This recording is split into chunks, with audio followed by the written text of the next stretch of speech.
القضاء الفرنسي يصدر مذكرة توقيف دولية بحق الدبلوماسي جزائري سابق بتهم خطيرة بينها اختطاف واحد من أشهر المعارضين الجزائريين في أوروبا، أمير ديزيد. القضية التي بدأت كحادثة غامضة في ضواحي باريس سرعان ما تحولت إلى أزمة سياسية بين الجزائر وفرنسا، وكشفت عن صراع خفي أشبه بحرب استخباراتية. في 29 من أبريل 2024 اختفى أمير ديزيد فجأة.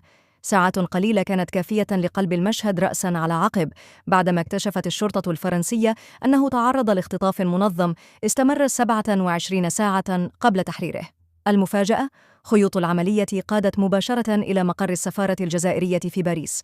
التحقيقات كشفت تورط مسؤولين رسميين، أبرزهم دبلوماسي سابق شغل منصب السكرتير الأول بين عامي 2021 و2042. تهمة ثقيلة وجهت إليه: الانتماء لجماعة إرهابية، التخطيط للاختطاف، وتمويل العملية. هذه المعطيات فجرت أزمة دبلوماسية حادة، تبادل فيها الطرفان طرد 12 دبلوماسياً في مشهد لم تشهده العلاقات بين البلدين منذ سنوات.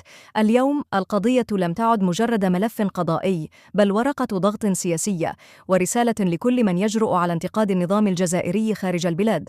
والسؤال: هل نحن أمام بداية مرحلة جديدة من المواجهة بين باريس والجزائر، أم أن هذه الحرب الخفية ستدفن قبل أن تخرج كل أسرار